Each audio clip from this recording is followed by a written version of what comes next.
and drift away.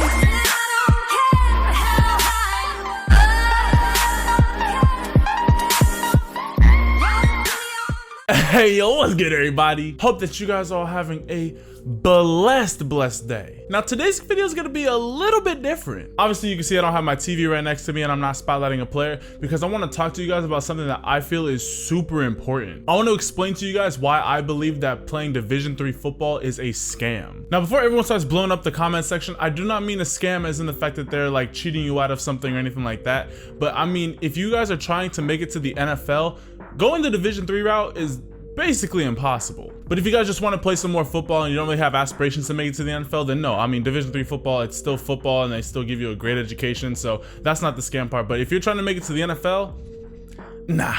This ain't it, Chief! So with that all being said, let me explain to you guys the reasons why I believe that Division 3 football is a scam. First, let me give you guys a little bit of a background about myself. So I actually did play Division 3 football. I played 1 year at Linfield College, which is in McMinnville, Oregon. And at the time that I was there, they were one of the best teams in Division 3. I believe when I got there, they were either the 3rd or the 4th best team in Division 3.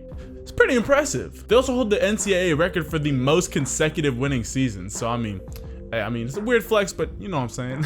However, once I got there, something was made immediately clear to me. I realized once I got there and I saw all the talent that was around me, and I realized that there were another 2 divisions above me, that there was no way that anyone from not only this school, but really almost any Division 3 school was going to make it pro. And that was my goal. I was trying to go to that school to make it to the NFL, and it was clear that that was not going to happen. Now, before we get into the technical side of why it's like almost impossible to make it to the NFL from the Division 3 ranks, I want to go over the financial responsibility first. All of you graduating seniors, it's time to start becoming adults. You have to realize that you're about to start taking on some college debt. Unless your parents already had a college fund set aside for you, more than likely you're about to have some student loans. You have to look at it like this. If you're going to play Division 3 football, for the most part, you only chose that school because they wanted you to play football for them. So that means that you're paying anywhere from $10,000 to $40,000 a year just to play football. And yeah, that would make sense if you were at a Division 1 school and you were just walking on and you were trying to make the team, and eventually you might get a shot to the NFL where you could actually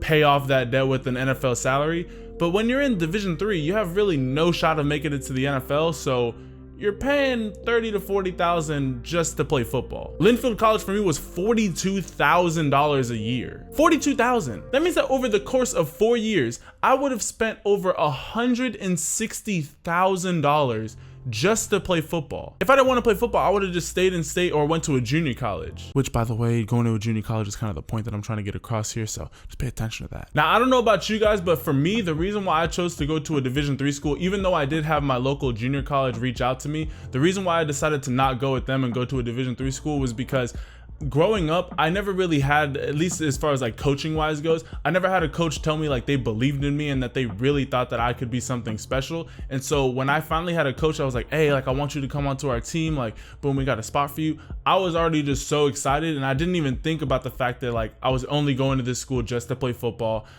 all of the hurdles that I would have to get past just to make it pro. I wasn't thinking of all that. I was just thinking about, oh, a coach wants me to play there, and so I'm gonna go. Instead, I should have went to that junior college because, for one, the average price of a junior college is only $3,000 a year. And guys, remember, that's without financial aid. After I went to Linfield, I went to a junior college, but I wasn't playing football there. But I paid $0 for the 2 years that I was there. My financial aid covered everything. However, in 1 semester at Linfield College, I paid $14,000. 1 semester. I was only there for 1 semester. $14,000. $14,000 in about 4 months, or $0 over 2 years.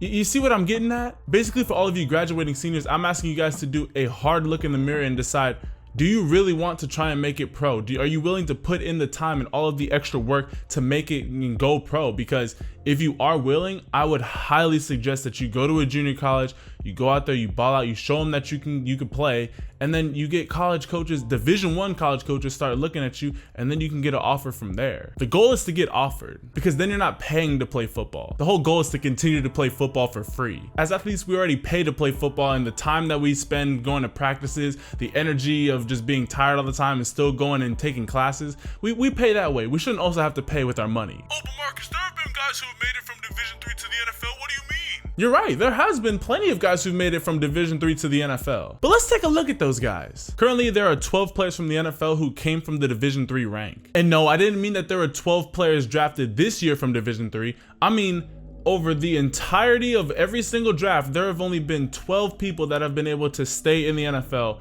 from the Division 3 rank. I did a really bad job explaining this. I'm trying to emphasize the fact that there are only 12 players in the NFL right now who came from the Division 3 ranks, and that a lot of those guys are 5 to 8 year vets, and that they just did not just get drafted this year, and that not every single year there's 12 people getting drafted. It's just maybe 1 or 2 people being drafted. All right, let's continue. And seeing that there's a couple of seasoned veterans like Pierre Garçon who's going into his 12th season, that means that there's about 1 maybe Division 3 person who makes an NFL roster per year. 1, not 1 per position, not 1 on the offense or the defense. 1 person out of the entirety of Division 3 makes it to the NFL. Maybe. That's a strong maybe. Oh, but Marcus, I'm good enough. I'm good enough to be that 1 person that made it from Division 3. And good. Hey, I'm not knocking you. You probably can make it from there. But let's take a look at the players who have made it from Division 3. They all kind of have something in common. Let's take a look at Ali Marpet, the guard for the Tampa Bay Buccaneers who went to Hobart and William Smith College. He's 6'4", 306 pounds. Let's take a look at Alex Tanney, backup quarterback for the New York Giants who went to Mount Myth College. 6'4", 225. Let's take a look at Matt Gano, tackle for the Atlanta Falcons who went to Wesley College. 6'4", 305. How about Jake Kumerow, wide receiver for the Green Bay Packers who went to Wisconsin Whitewater? 6'4", 210. You need another one? Okay, I got you. How about Dan Arnold, tight end for the New Orleans Saints? He went to Wisconsin Platteville and he's 6'6", 240. Are you guys catching the reoccurring theme? Yeah, all of these guys are exceptional physical talents. There's no way that a player like a Tariq Cohen or Philip Lindsay would have ever made it to the NFL if they took the Division 3 route. Even if they put up better stats, there's just no way that someone is gonna take a risk on a kid who's from Division 3 who even when kids are coming from the FCS ranks, they always say, oh, well, the strength of their competition. So what do you think they're gonna say about Division 3 kids?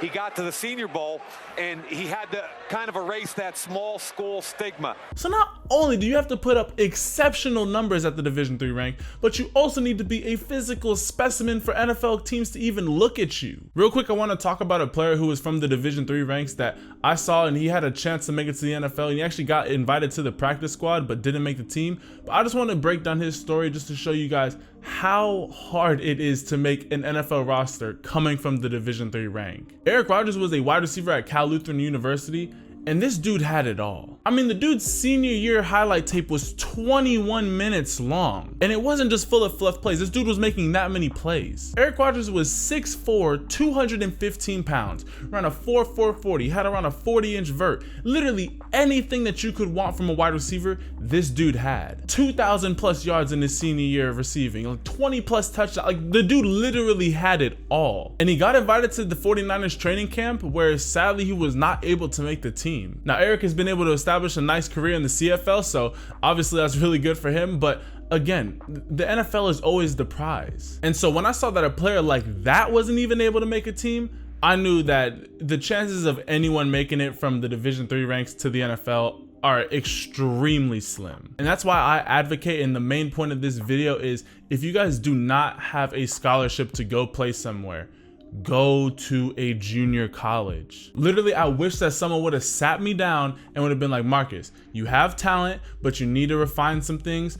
Go to a junior college and do not waste your time. Go to a junior college, work, go, just grind, go out there, make a name for yourself, and college coaches will come and start looking at you. And guys, I don't even know if you know this, but your first 2 years of college are the same wherever you go. It doesn't matter if you go to Harvard or if you're going to your local junior college. The first 2 years are your prerequisite courses where you're learning the same stuff. There's nothing different. You don't learn your major courses until your junior and senior year. So it's not even like you're missing out on any education. Do you guys need even more reasons of why I believe that you should go to a junior college? Okay, I got you, let's go. Here's some NFL players whose path to the league started at the JUCO level. Aaron Rodgers. Oh yeah, I bet you guys didn't know that Aaron Rodgers started off at a community college. He went to Butte Community College before he ended up transferring to Cal. Now, do you think that Aaron Rodgers would have turned out to be the quarterback that he is today if he would have went the Division 3 route? Yeah, I don't think so. so. How about Warren Moon? He went to West Los Angeles College before he ended up transferring to Washington. How about LeGarrette Blount? He went to EMCC before he ended up transferring to Oregon. How about Jason Pierre-Paul? He went to College of the Canyons before he ended up transferring to UCF. How about Levante David? He went to Fort Scott Community College before he ended up transferring to Nebraska. And there are plenty of other NFL players whose path to the league started off at the JUCO rank. Again, I'm going to repeat myself.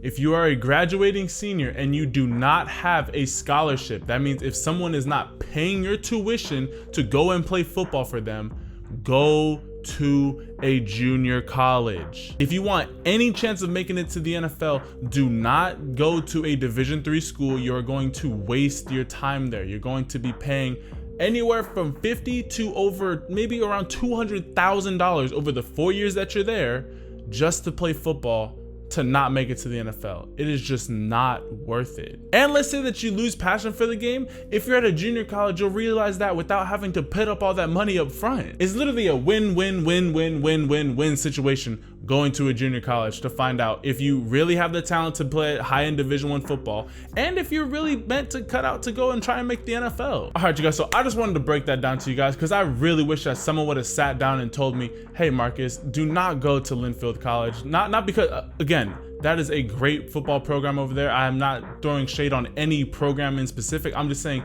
Division III as a whole is not meant to send kids to the NFL. Junior colleges are meant to send kids to college, which then can send them to the NFL, but Division III football is just not made to send kids to the NFL. So hopefully this video helped you guys out. If it did, be sure to leave this video a like. Yo, can we get this video to 500 likes? Because that'll let me know that you guys enjoyed this video. Also, comment down below if you guys have any questions or concerns about going to JUCO, or if you guys are already going to a Division III school. Just comment down below just so I can kind of help you guys out. And also, don't forget to hit that subscribe button and turn your notifications so you guys can stay on top of all the videos that I am coming out with. Yeah. All right, you guys, with that all being said, I truly hope that this video did help you guys out, and just I hope that you guys all have a blessed rest of your day, and I'll catch you guys in the next video.